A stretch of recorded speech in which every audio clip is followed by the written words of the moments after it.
Oh, ok, hermanita, sí, está bien. Nuevamente compartiendo con cada uno de ustedes este tesoro. Pues la palabra de Dios puede compararse con un gran tesoro de piedras preciosas. ¿Qué le gusta? ¿Rubíes, esmeraldas o diamantes? Pues la Biblia vale mucho más que esas piedras. Por cierto, algunos dicen que no tiene valor, pero no en el sentido de quitarle el valor, sino en el sentido de que no hay cifras que puedan indicar su valor. Quiere decir, es de tanto valor, vale tanto, tanto que no podemos asignarle una cantidad. Bienvenido hoy para que usted pueda atesorar en su mente y en su corazón la única verdad que nunca cambiará. Antes de leer el versículo 16 de Juan 6,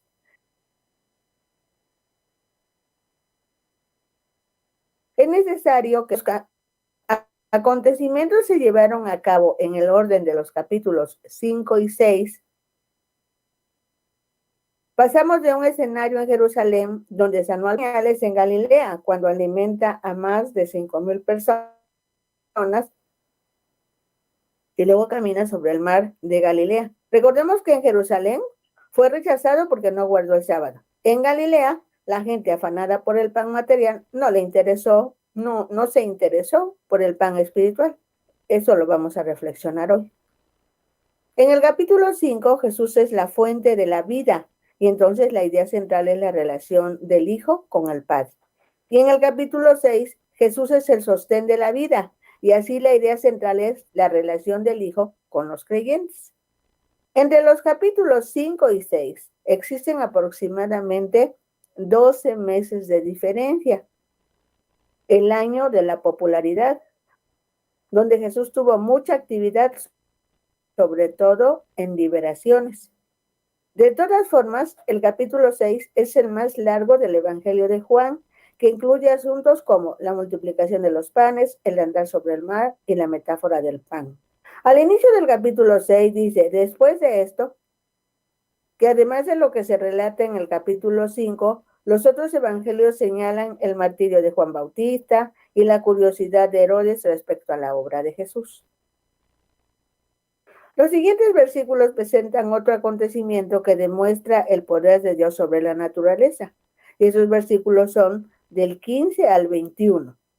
Para nosotros este pasaje registra un milagro maravilloso y es verdad. Pero para los pescadores, para el evangelista Juan, pudo haberlo tomado como un incidente que le recordaría para siempre cómo es Jesús. Dice en Juan 6:15, pero entendiendo Jesús que iban a venir para apoderarse de él y hacerle rey, volvió a retirarse al monte él solo. Acababa de llenarse la 12ª cesta de pedazos de pan que habían quedado después de alimentar a más de 5,000 personas. Recordemos, comieron, se hartaron, recogieron 12 cestas de pedazos. Y Jesús entendió lo que esa multitud querría hacer, pensando que habían encontrado a alguien que les podía alimentar fácilmente. Por eso se retiró al monte. En esta ocasión fue él solo. En el, en el versículo 16 dice, al anochecer descendieron sus discípulos al mar. Anochecer aquí se refiere a lo que los judíos llaman segunda tarde, cuando inician las sombras, o mejor dicho, cuando la oscuridad de la noche, los últimos rayos del sol están ahí y empieza la noche. A eso también a veces se le llama en algunos lados crepúsculo. En el Evangelio de Marcos 6:45 dice claramente que Jesús les había pedido entrar en la barca e ir delante de la Betsaida, entre tanto que él despedía a la multitud. Probablemente Jesús tenía pensado caminar por la orilla o cabecera del lago mientras los discípulos cruzaban remando y por fin reunirse todos en Capernaum. Dice el versículo 17, y entrando en una barca iban cruzando el mar hacia Capernaum. Estaba ya oscuro y Jesús no había venido a ellos. El relato puntualiza esta realidad, estaba ya oscuro. También dice que Jesús se había ido solo al monte, a la montaña. Y se levantaba el mar con un gran viento que soplaba. Es el versículo 18. Es común en esos lugares que cuando está cerca la luna llena o durante la luna llena se levanten fuertes vientos que arrojen las aguas sobre las rocas y se conviertan en una espuma amenazante. ¿Por qué decimos que estaba la luna llena? Porque dice la Biblia que estaba cerca la fiesta de la Pascua. Seguramente era otro el ambiente. Bien puede ser que allá la luna iluminaba la escena como si fuera de día. Entonces Jesús podía ver hacia abajo la barca y los remeros bogando a más no poder, así que bajó de la colina. Y en el versículo 19 dice, cuando habían remado como 25 o 30 estadios, 5 o 6 kilómetros, vieron a Jesús que andaba sobre el mar y se acercaba a la barca y tuvieron miedo. En primer lugar, recordemos que el lago por la parte norte tiene aproximadamente 5 kilómetros de ancho. Y Juan dice que habían remado 5 o 6 kilómetros, o sea, ya estaban cerca de su destino. Es de suponerse que por la tormenta repentina los hombres habían remado a toda velocidad para llegar a un lugar seguro. En segundo lugar, Jesús iba caminando por la orilla del mar y se acercaba a la barca. Para los cansados discípulos era solo una visión y pensaron en un fantasma, lo que produjo en ellos miedo. En esos hombres pescadores, acostumbrados al mar, a esas aguas turbulentas, porque no fue una excepción, pero sintieron miedo. A propósito, a muchos de nosotros nos ha sucedido como a estos experimentados pescadores. Ahora que estamos seguros con Jesús en nuestras vidas, de repente, un aire repentino en nuestro diario quehacer. Enfermedad, problemas, carestía, desacuerdo, nos produce miedo. Juan 6:20 dice, mas él les dijo, yo soy, no temáis. Los discípulos querían que Jesús viniera a bordo, pero su deseo no se cumplió porque por el ancho del lago, que es de 5 kilómetros, ya casi habían remado esa distancia, pues antes de que Jesús subiera a la barca encalló en la orilla y se encontraron en tierra. Ellos entonces con gusto le recibieron en la barca, la cual llegó enseguida a tierra a donde iban. Seguramente Juan atesoró esta historia y la compartió cuando escribió el Evangelio. Como buen pescador, de tiempo en tiempo, cerraba los ojos y la escena era la misma. La tenue luz de la luna, los vientos violentos, las manos cansadas por el mover de los remos en un mar revuelto, el rugido de la tempestad, la vela sacudiéndose, el sordo murmullo del agua. Pero de repente, la sorpresa por la aparición de Jesús en la orilla. Entre todo ese ruido,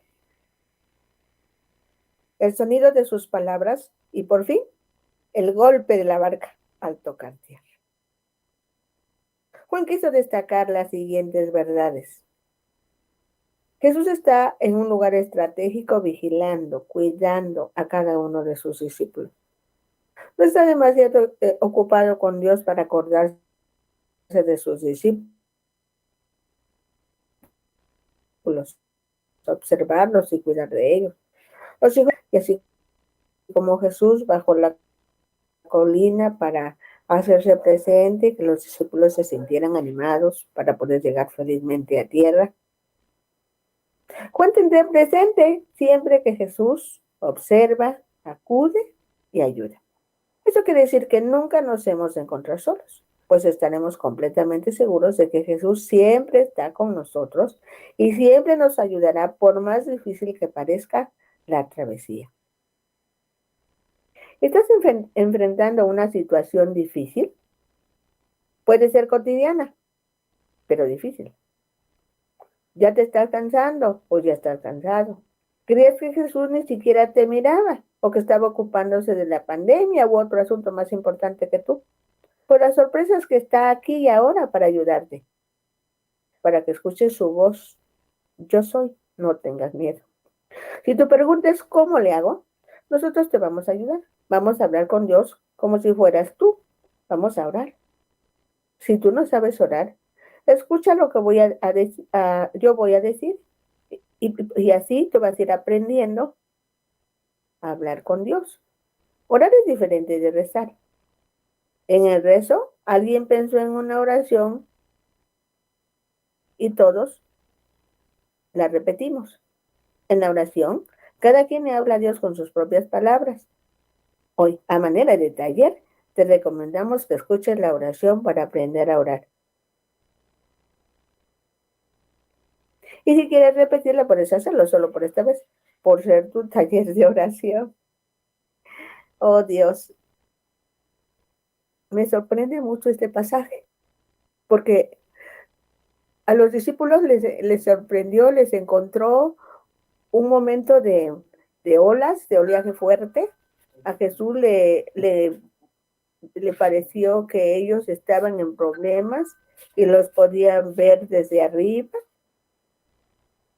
y llegó ahí para ayudarlos. No estaba demasiado ocupado el Señor Jesús, estaba pendiente de ellos. Pero Señor, hoy yo estoy aquí, hoy yo tengo problemas, hoy yo me siento mal, hoy estoy enfermo. Oh, Señor, tú sabes que hay en mi corazón, tú sabes que hay en mi mente, tú sabes lo que me angustia. Estoy espantado, estoy espantada. Señor, ayúdame, ayúdame. Y tú estás aquí, porque como dice este pasaje, tú estabas ahí y les dijiste, yo soy, no tengan miedo. Tú estás aquí, Dios, a donde yo estoy, no importa dónde esté. Tú estás ahí, Señor. Gracias te doy por esta oportunidad. Gracias por este taller en donde tú me puedes ayudar y tú me puedes dar lo que yo necesito. Gracias, Dios. Dice el versículo 22. El día siguiente, la gente que estaba al otro lado del mar vio que no había habido allí más que una sola barca y que Jesús no había entrado en ella con sus discípulos, sino que estos se habían ido solos. Dice el versículo 23, pero otras barcas habían arribado a Tiberias junto al lugar donde habían comido el pan después de haber dado gracias el Señor.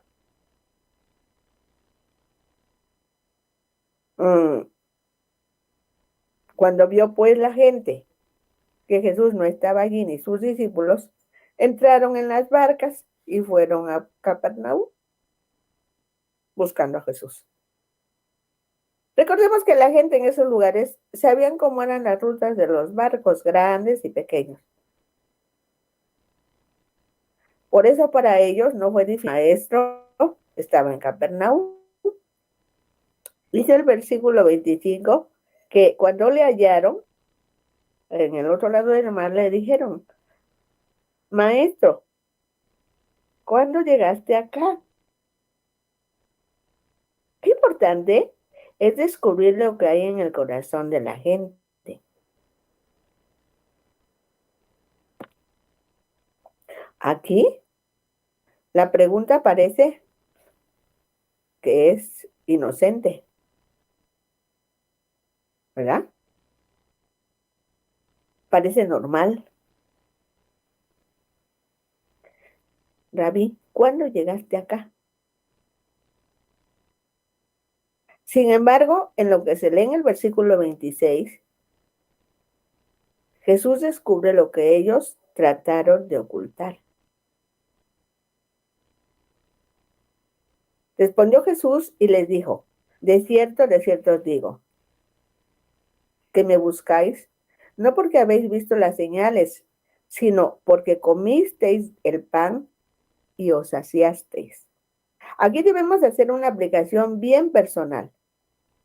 ¿Por qué busco a Jesús? ¿Por qué ¿Buscas a Jesús? ¿Por qué buscamos a Jesús? Algunas personas han recibido sanidad para sus cuerpos. Entonces, cada vez que están enfermos van a Jesús buscando sanidad. Otros conocieron a Jesús que consoló sus corazones. Y por consiguiente, cuando consuelo, van a Jesús buscando consuelo. Pero estos son motivos egoístas. Los creyentes siguen a Jesús porque saben que Él tiene la verdad, que es la verdad y que su verdad es camino de vida. Jesús les sigue diciendo, trabajen, no por la comida que perece, sino por la comida que a vida eterna permanece, la cual el Hijo del Hombre os dará, porque a este señaló Dios el Padre. Jesús no está diciendo no trabajen por la comida. A partir de este versículo, el Señor Jesús, el Maestro, explica ampliamente la diferencia entre el aspecto físico y el aspecto espiritual del alimento. Entonces le dijeron, ¿qué debemos hacer para poner en práctica las obras de Dios? O dicho con otras palabras, ¿qué es lo que Dios quiere que hagamos? Respondió Jesús y les dijo, esta es la obra de Dios, que creáis en el que Él ha enviado. En la Biblia en lenguaje sencillo se lee, lo único que Dios quiere es que crean en mí, que soy a quien Él envió. Si somos observadores, las religiones del mundo representan los intentos de la humanidad en responder a esta pregunta.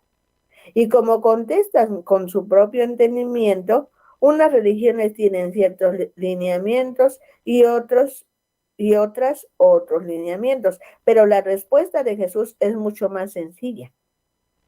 Debemos creer en el que Dios ha enviado. Muchas veces hacemos cosas, actividades, congresos, orquestas, excursiones, veladas de oración, ayunos, buscando agradar a Dios. Pero lo que agrada a Dios no es lo que hacemos, sino que sepamos en quién creemos. Un día estando Jesús con sus discípulos, les hizo una pregunta muy interesante. Les dijo, ¿ustedes quién dicen que es el Hijo del Hombre? A lo que Pedro respondió, tú eres el Cristo, el Hijo del Dios viviente. Jesús le respondió, no sabes esto por tu propia cuenta, sino que te lo enseñó mi Padre que está en el cielo. Con esto está demostrado que necesitamos la ayuda de Dios para entender y creer en Jesús como lo que es, el Hijo de Dios. En el versículo 30 le dijeron entonces, ¿qué señal pues haces tú para que veamos y te creamos? ¿Qué obra haces? Por lo que se ve, a estas personas que estaban hablando con Jesús, Dios no les reveló esa verdad. Por esta razón, aunque habían visto la multiplicación de los peces y panes, habían visto la curación de muchos enfermos, todavía están pidiendo otra señal.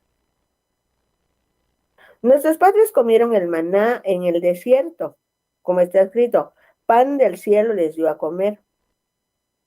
Los judíos de ese tiempo se sentían orgullosos cuando recordaban las glorias de Israel en el tiempo antiguo. Recién salieron de la esclavitud de Egipto, caminaban por el desierto y en el desierto no hay comida. Entonces los israelitas murmuraron contra Moisés y Aarón. Moisés habló con Dios. Dice en Éxodo, en el libro del Éxodo, en el capítulo 16 y los versículos 4, 14 y 15, por si alguien quiere verlo en su Biblia o puede leerlo después. Y Jehová dijo a Moisés, He aquí yo os haré llover pan del cielo de un día para que yo lo pruebe si anda en mi ley o no. Y cuando el rocío cesó de descender, he aquí sobre la faz del desierto una cosa menuda, redonda, menuda como una escarcha sobre la tierra. Y viéndolo los hijos de Israel se dijeron unos a otros, ¿qué es esto? Eso en su idioma es la palabra maná, maná, maná. Este es el pan que Jehová os da para comer. Y el maná siempre cayó hasta que entraron en la tierra prometida. A eso de Juan 6. Jesús les dijo, de cierto os digo, no es del cielo. Aquí hay una dio Moisés el maná. Dios, mi padre, le echó el maná del maná, tampoco mandó. Porque el pan de Dios es aquel que descendió del cielo y da vida al mundo. Jesús aclara, dice Jesús, yo soy ese alimento. Vine del cielo, muere y resucité, le daré a la humanidad la oportunidad, también quiere ser su padre. Le dijeron, Señor, danos siempre, muestra su incredulidad y por lo mismo, y no en el aspecto espiritual. Jesús le dice, y el que en mí cree no tendrá sed jamás, que puede devolverles esa relación con Dios que ustedes perdieron. Nunca más será un hambriento espiritual. Y al venir a mí nacerá la fe en su corazón y tampoco tendrá sed espiritual. O sea, soy el único que puede saciar estas necesidades espirituales en cada persona. En otras palabras, en nosotros. Y eso se consigue solamente. Es el Hijo de Dios que puede darnos esa nueva vida y esa nueva relación física. Y para mantener su vida física, mediante una adecuada relación con Jesús, ya que era el pan de vida. Pero el pan debe comerse a nuestro diario andar para mantener la vida espiritual. Mas os he dicho que aunque me habéis visto, no creéis. Todo lo que el Padre me da vendrá a mí, y el que a mí viene no lo echo fuera. Jesús no obraba independientemente de Dios el Padre, sino que Él estaba en relación con el Padre. Esto debería darnos mayor seguridad de ser aceptos en la presencia de Dios y protegidos por Él. El propósito de Jesús era hacer la voluntad de Dios, no satisfacer sus deseos humanos. Debiéramos tener el mismo propósito, porque dijo el Señor Jesús en el versículo 38, he descendido del cielo no para hacer mi voluntad, sino la voluntad del que me envió. Y esta es la voluntad del Padre, el que me envió, que todo lo que me diere no pierda yo nada, sino que lo resucite en el día postrero. Jesús dijo que no perdería una persona siquiera de las que el Padre le había dado. Así que cualquiera que se comprometa sinceramente a creer en Jesucristo como Salvador, está seguro en la promesa de vida eterna que da Dios. Cristo no permitirá que Satanás venza a su pueblo y éste pierda la salvación. Claro que no, porque el que empezó la buena obra también la terminará para el día de Cristo. Y esta es la voluntad del que me ha enviado, que todo aquel que ve al Hijo y cree en Él tenga vida eterna, y yo le resucitaré en el día postrero. Los que ponen su fe en Cristo resucitarán de la muerte física a la vida eterna con Dios cuando Cristo vuelva otra vez. Observemos las verdades tremendas que el Señor Jesús le está entregando a este pueblo. Les está hablando de mucho más adelante de nuestros días. Les está hablando de cuando sea la resurrección de los muertos, y los que mueren en Cristo, dice la Biblia, que van a resucitar primero, y los otros, cuando Cristo venga por su iglesia, serán transformados. No sabemos si tú y yo vamos a ser transformados, si tú y yo vamos a resucitar, porque no sabemos cuáles son los días que nos quedan de vida aquí en la tierra. Pero a esta gente, el Señor Jesús le está dando esta verdad muchísimos años, hace muchísimos años, más de 2000 años, que les dijo esto. Sin embargo, en el versículo 41, dice la Biblia que murmuraban entonces en los judíos, porque había dicho, yo soy el pan que descendió del cielo. Aquí tenemos que hacer una pequeña aclaración. Cuando Juan escribe y dice judíos, se refiere a los líderes que no aceptaban a Jesús. No se refiere a los judíos, a todos los judíos, porque Juan mismo era judío y también Jesús era judío, Pero dice, murmuraban entonces de él los judíos. ¿Cuáles judíos? Pues los que no estaban de acuerdo con él. Los líderes no podían aceptar la declaración de que Jesús es Dios. Solo lo veían como el carpintero de Nazaret, porque recuerden que ellos no sabían que Jesús había nacido en Belén. Para ellos Jesús era de Nazaret, hijo de un carpintero, conocían a su padre, a su madre y a sus hermanos.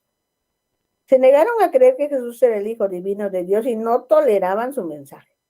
Muchas personas rechazan a Cristo porque dicen que no creen que sea el Hijo de Dios. En realidad lo que no pueden aceptar pues son las exigencias, porque el Señor exige lealtad y obediencia.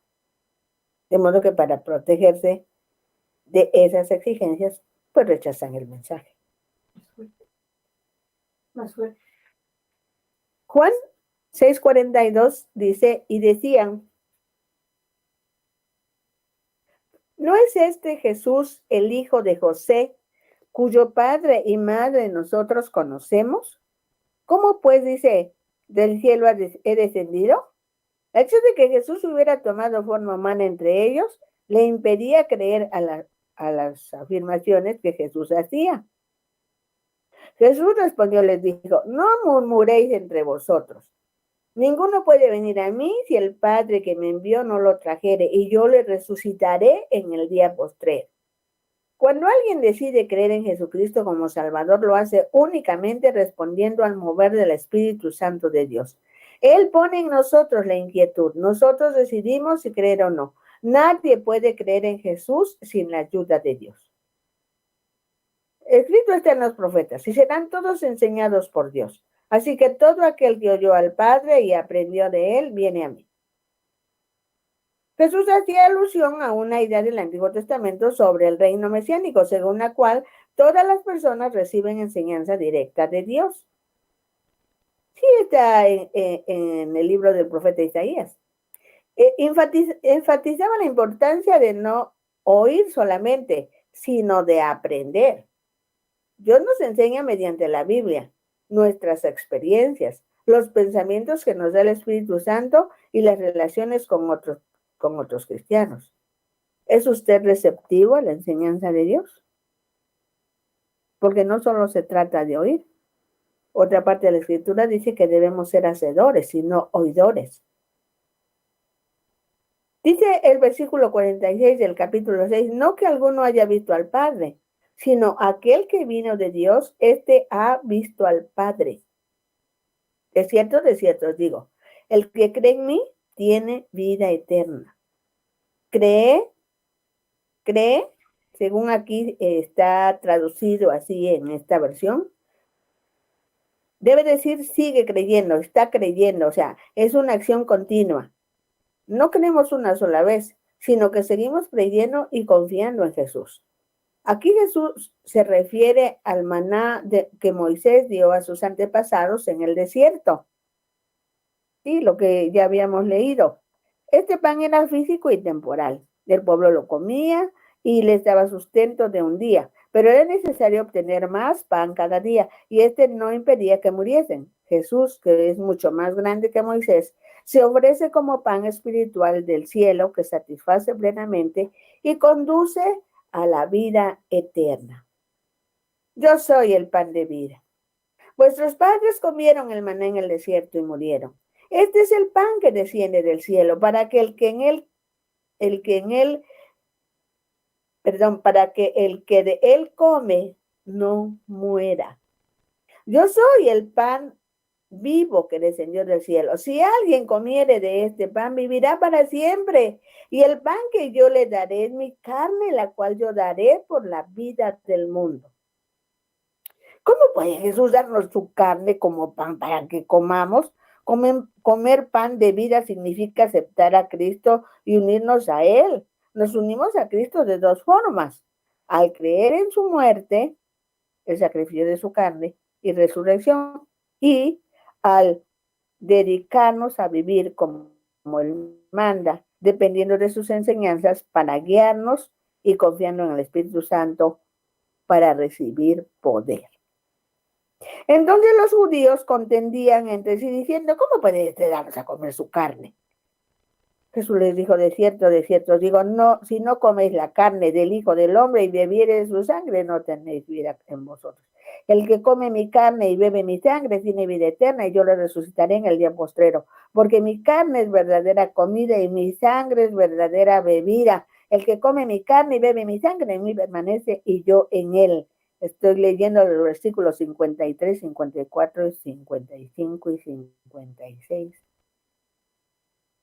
Este mensaje del Señor Jesús les parecía hasta chocante a los que lo estaban oyendo, sobre todo a los líderes, dijimos. Comer carne y beber sangre sonaba así como a canibalismo. La idea de beber cualquier sangre, con más razón la humana, resultaba repugnante para los líderes religiosos, porque la ley lo prohibía. No se puede tomar la sangre, así decía el libro de Levítico. Así dice todavía, por cierto. Por supuesto que Jesús no se refería a la sangre en forma literal. Lo que decía era que su vida debía convertirse en la de ellos, pero ellos no podían aceptar este concepto. El apóstol Pablo más tarde usó la imagen del cuerpo y de la sangre al hablar de la cena del Señor. Aunque aquí el Señor no está hablando de la cena, aquí está hablando de introducirnos, de dejar que el Señor se introduzca en nosotros, de que trituremos su palabra, porque su palabra debe encarnarse en nuestra vida. Y le sigue diciendo, como me envió el Padre viviente y yo vivo por el Padre, asimismo el que me come, él también vivirá por mí. Este es el pan que descendió del cielo, no como vuestros padres comieron el maná y murieron. El que come de este pan vivirá eternamente. Estas cosas dijo en la sinagoga, enseñando en Capernaum. Al oírlas, muchos de los discípulos dijeron, dura es esta palabra. ¿Quién la puede oír? Sabiendo Jesús en sí mismo que sus discípulos murmuraban de esto, les dijo, ¿esto os ofende? Pues que si vieres al Hijo del Hombre subir donde estaba primero, el Espíritu es el que da vida, la carne nada aprovecha. Las palabras que yo os he hablado son espíritu y son vida. Pero hay algunos de vosotros que no creen, porque Jesús sabía desde el principio quiénes eran los que no creían y quién le había de entregar. Y dijo, por eso os he dicho que ninguno puede venir a mí si no le fuere dado del Padre. El Espíritu Santo da vida espiritual. Sin la obra del Espíritu Santo, ni siquiera podemos ver nuestra necesidad de vida nueva. Toda renovación espiritual empieza y acaba en Dios. Él nos revela verdad, vive en nosotros y luego nos capacita para responder a esa verdad. Desde entonces muchos de sus discípulos volvieron atrás y ya no andaban con él. Porque las palabras de Jesús hicieron que muchos de sus seguidores lo abandonaran. 6 minutos. Es posible que se hayan dado cuenta de que no sería el Mesías rey conquistador que esperaban. Rehusó ceder ante sus exigencias egocéntricas.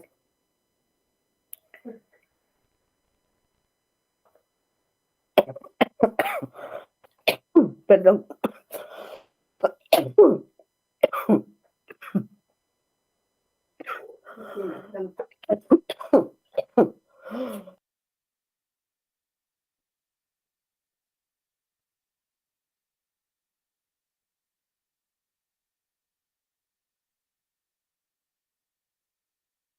Perdón por el acceso de tos. Las cosas se estaban tornando no tan fáciles. Se estaba terminando el año de popularidad. La oposición estaba creciendo. No era lo que ellos buscaban. En medio de eso, el Señor Jesús ve a sus discípulos y le dice, ¿ustedes también se quieren ir? 5 minutos solo. ¿Ustedes también se quieren ir? Pedro respondió, ¿A quién iremos? En su estilo directo. Pero respondió por todos nosotros. No hay otro camino. A pesar de que existen muchas filosofías, a pesar de que existen muchos pensadores, a pesar de que existan muchos filósofos, a pesar de que existan muchas ideas y que muchas veces nos confunden, la verdad está en Jesús. Amigo hermano, la verdad está en Jesús. La verdad es Jesús. Y Jesús quiere establecer una relación personalísima con nosotros. ¿Tú estás dispuesto a seguir adentrándote en este estudio? Yo te recomiendo que lo hagas. Porque ahorita, esta oportunidad que tú tienes te va a ayudar mañana pasado. Cuando tú enfrentes situaciones, vas a decir, Jesús sí me puede ayudar. Jesús sí está en todo lugar. Jesús sí conoce la verdad. Jesús sí sabe la intención del corazón de la gente. Jesús sí tiene autoridad. Jesús vive porque resucitó de entre los muertos. Jesús viene y viene por los que le recibamos, por los que hemos creído en Él, le recibimos como nuestro Salvador y Señor y viene por nosotros. Dice que muchas personas se fueron, otros se quedaron y creyeron de verdad. Y algunos como Judas se quedaron, pero intentaron usar a Jesús para ganancia personal.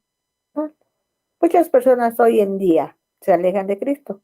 Otros fingen seguir asistiendo a la iglesia por una cuestión social, para recibir aprobación de familia y amigos o relaciones de negocio. Pero en realidad solo hay dos respuestas posibles a Jesús. ¿Lo acepta o lo rechaza? ¿Cómo ha respondido a Jesús? Como dicen en mi casa, se lo dejo de tarea. La próxima semana nos vemos. Dios le bendiga.